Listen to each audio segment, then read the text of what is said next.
नमस्कार, मी अजिंक्य भातंब्रेकर. तुम्ही पाहताय न्यूज 18 लोकमत. स्पीड न्यूज मध्ये आता आपण महत्त्वाच्या घडामोडींचा वेगवान आढावा घेऊया. यवतमाळमध्ये पूजा अरुण राठोडचा गर्भपात झाल्याचं उघड झालेलं आहे. गर्भपाताचा रिपोर्ट न्यूज 18 लोकमतच्या हाती लागलाय. 6 फेब्रुवारीला पूजा राठोड हिचा गर्भपात झालेला होता. दरम्यान याबाबत डॉक्टर काहीही बोलण्यास तयार नाही. राज्यात गाजत असलेल्या पूजा चव्हाण प्रकरणामध्ये जस्टिस लीगकडून न्यायालयात खासगी तक्रार दाखल करण्यात आलेली आहे. पूजा चव्हाण प्रकरण सध्या राजकीय वर्तुळात मोठ्या प्रमाणात गाजतंय. दरम्यान या प्रकरणाच्या तपासासाठी यवतमाळ आणि बीडला गेलेल्या 2 तपास पथकांनी 2 जणांना चौकशीसाठी ताब्यात घेतलंय. एक जण अरुण राठोडचा नातेवाईक असल्याची माहिती मिळतेय. पूजा चव्हाण प्रकरणामध्ये अद्याप कोणतीही कारवाई केलेली दिसत नसून पोलीस हे प्रकरण दाबत असल्याचा आरोप विरोधी पक्षनेते देवेंद्र फडणवीस यांनी केलेला आहे. पूजा चव्हाण प्रकरणामध्ये मंत्री संजय राठोड यांची नाहक बदनामी केली जाते असा आरोप आता भाजपच्या कार्यकर्त्यांनीच केलाय. पूजाचा मृत्यू हा दुर्दैवी आहे, त्याची चौकशी झालीच पाहिजे. मात्र चौकशी होण्याआधीच भाजपकडून मंत्री संजय राठोड यांच्यासह समाजाची बदनामी केली जाते असा आरोप करत अंबाजोगाईच्या काळवटी तांड्यावरील कार्यकर्त्यांनी भाजपविरोधात घोषणाबाजी करत भाजपच्या प्राथमिक सदस्यत्वाचा त्याग केलेला आहे. पूजा चव्हाण प्रकरणामध्ये चौकशी व्हावी आणि पूजाला न्याय मिळावा या मागणीसाठी भाजपचे कार्यकर्ते आक्रमक झालेत. कार्यकर्त्यांनी जिल्हाधिकारी कार्यालयावर मोर्चा काढला. यावेळेला महिलांनी जिल्हाधिकाऱ्यांना निवेदनही दिलं.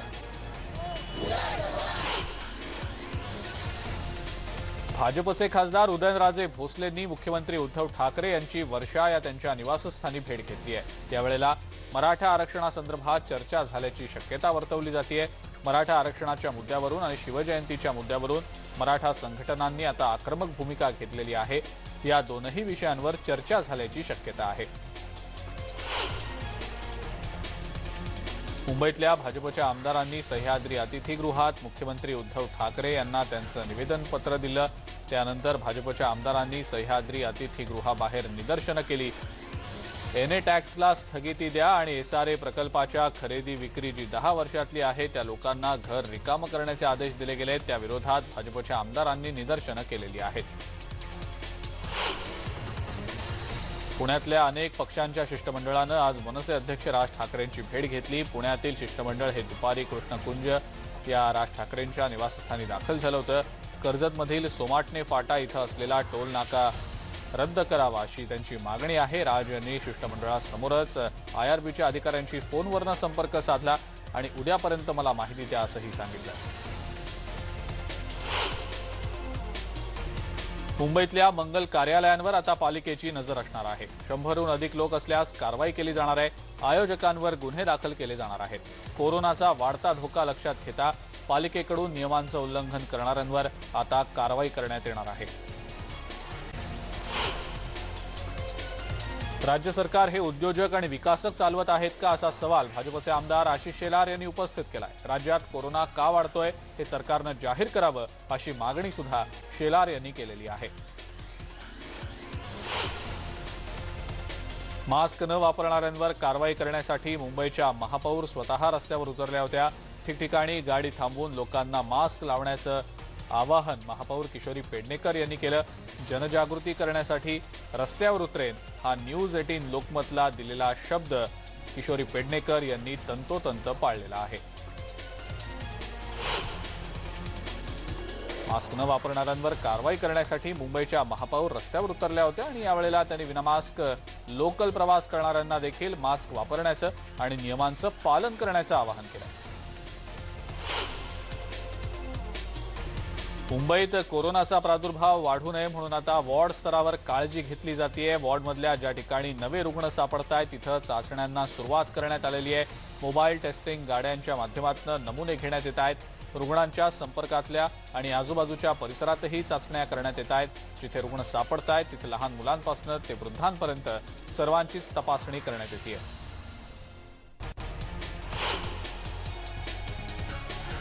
मुंबई उपनगरमधल्या बोरिवली आणि दहिसर पश्चिमेचा भाग हा कोरोनाचा हॉटस्पॉट बनतोय.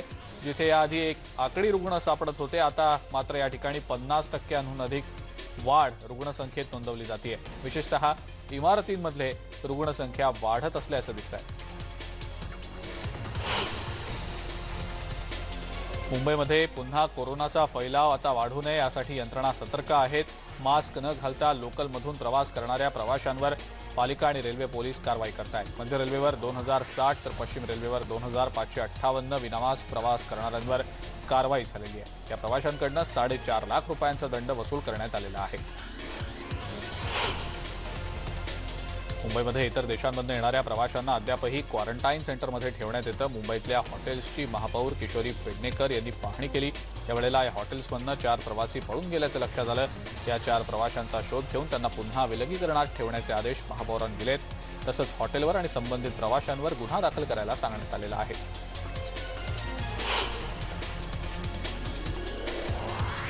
नागपूरच्या शासकीय वैद्यकीय महाविद्यालयात 35 विद्यार्थ्यांना कोरोनाची लागण झाली आहे। यात 13 डेंटल, 12 MBBS, 9 पोस्ट ग्रॅज्युएशन विद्यार्थ्यांचा समावेश आहे, तर 3 कर्मचाऱ्यांचा रिपोर्ट पॉझिटिव्ह आलाय।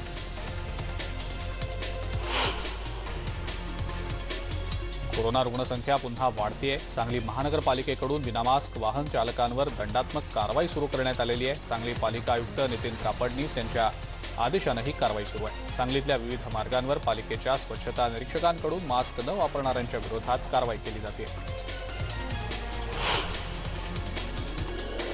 नाशिकमध्ये पालिकेनं गर्दीच्या ठिकाणांवर कारवाईसाठी पथकं पुन्हा एकदा कार्यान्वित केलेली आहेत। या पथकांद्वारे मंगल कार्यालयं, मॉल्स, हॉटेल्स, बाजारपेठांमधली दुकानं, क्रीडांगणं इथं नियमांचं उल्लंघन आढळल्यास फौजदारी कारवाई केली जाणार आहे। साताऱ्यामध्ये 90 जणांना कोरोनाची लागण झाली आहे, तर उपचारादरम्यान 3 बाधितांचा मृत्यू झालाय। सातारा जिल्ह्यामध्ये आतापर्यंत 57,671 इतका कोरोना बाधितांचा आकडा आहे, तर 54,848 रुग्ण कोरोनामुक्त झाले। धुळे जिल्ह्यामध्ये कोरोना रुग्णांची संख्या मर्यादित जरी असली तरी नागरिकांची बेफिकिरी हा चिंतेचा विषय आहे। नागरिक सुरक्षेचे नियम न पाळता बिनधास्तपणे विनामास्क बाहेर फिरतायत। कोरोना रुग्ण बरं होण्याचं प्रमाण धुळे जिल्ह्यामध्ये जास्त जरी असलं तरी नागरिकांच्या या बेफिकिरीमुळे कोरोनाचा संसर्ग वाढण्याची भीती व्यक्त होतीये।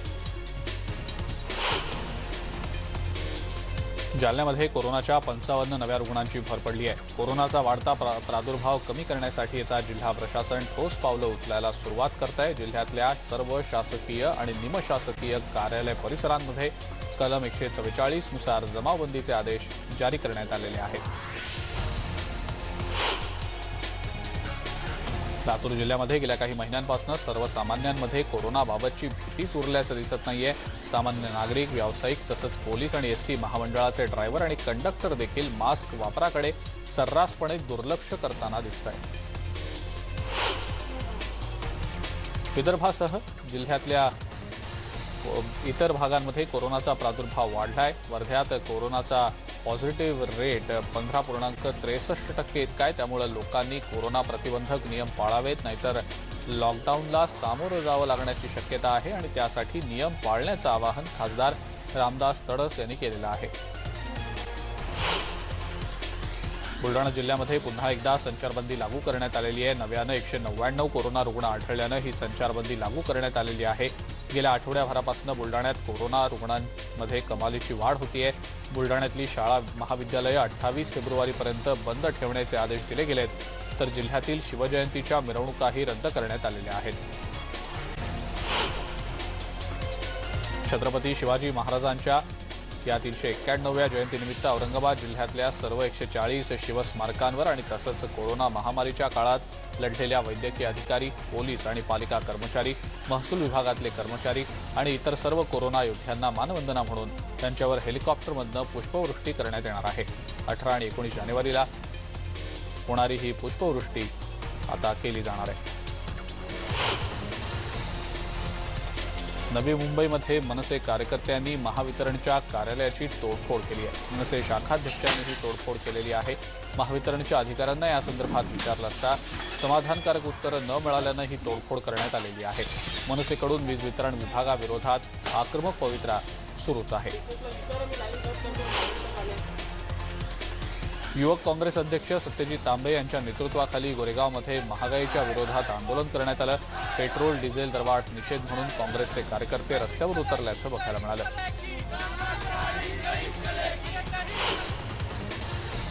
काँग्रेस पदाधिकारी आणि कार्यकर्त्यांनी पंढरपुरात पेट्रोल, डिझेल आणि गॅस दरवाढीच्या विरोधात आंदोलन केलंय। काँग्रेसच्या कार्यकर्त्यांनी थेट पेट्रोल पंपावर जाऊन आंदोलन केलं। यावेळेला कार्यकर्त्यांकडून मोदी सरकारच्या विरोधात घोषणाबाजी करण्यात आली।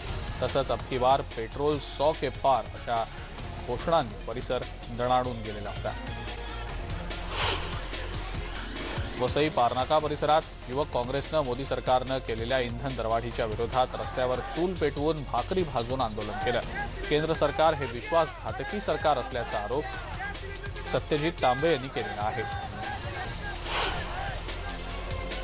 महाराष्ट्र नवनिर्माण सेनेनं वीज बिलं माफ करावीत आणि वीज तोडणी बंद करावीत या मागणीकडे सरकारचं लक्ष वेधण्यासाठी स्वतःच्या शरीरावर चाबकाचे फटके मारून अनोखे आंदोलन केलेलं आहे। सांगोल्यात मनसे राज्य सरचिटणीस दिलीप धोत्रे यांच्या नेतृत्वाखाली हे आंदोलन करण्यात आलं।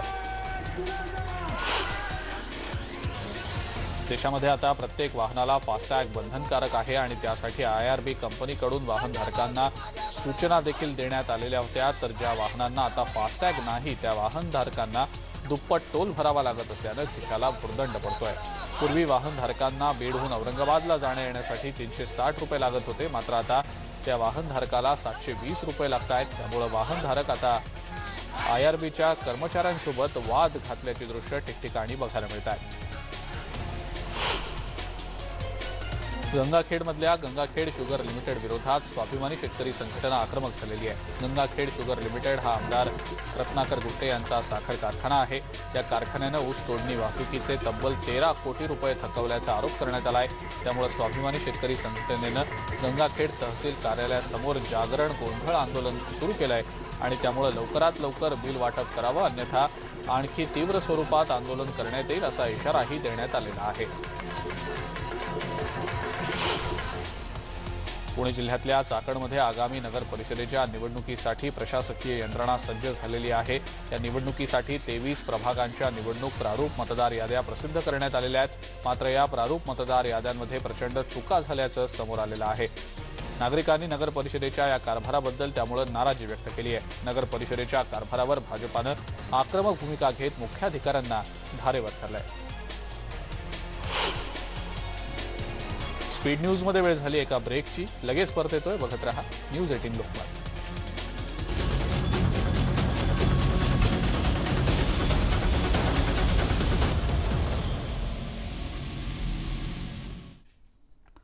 ब्रेकनंतर स्पीड न्यूज मध्ये आपण इतरही महत्त्वाच्या बातम्यांचा आढावा घेऊया।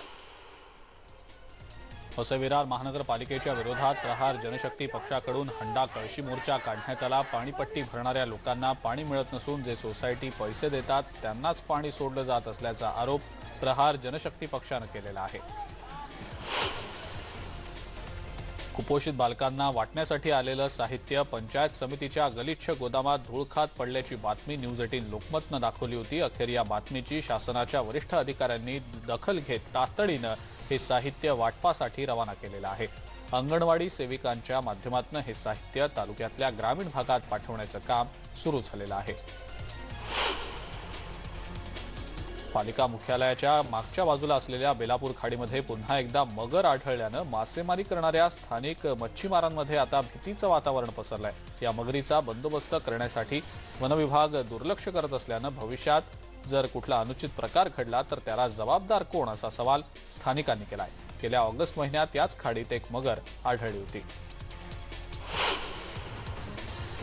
सरकारी कोळसा कंपनी WCL अंतर्गत काम करणाऱ्या GRN कन्स्ट्रक्शन कंपनीच्या कार्यालयात मनसेनं तोडफोड केली आहे। स्थानिकांना रोजगार दिला जात नसल्याच्या मुद्द्यावरून ही तोडफोड करण्यात आलेली आहे। यावेळेला मनसेच्या कार्यकर्त्यांनी GRN कार्यालयातल्या सामानाची मोडतोड करत कंपनी प्रशासनाविरोधात जोरदार घोषणाबाजी देखील केलेली आहे। मुंबईच्या घाटकोपर पंतनगर पोलीस ठाण्याच्या हद्दीमध्ये 4 तृतीयपंथीयांनी वाहतूक पोलिसाला मारहाण केल्याची धक्कादायक घटना समोर आली आहे। 6 जणांनी मिळून ट्रॅफिक हवालदाराला मारहाण केली आहे। त्याचा एक व्हिडिओ बनवला। दरम्यान त्या 4ही आरोपींना सध्या अटक करण्यात आलेली आहे। आणि या सगळ्या महत्त्वाच्या बातम्यांसोबतच स्पीड न्यूज मध्ये वेळ झाली इथंच थांबण्याची। नमस्कार।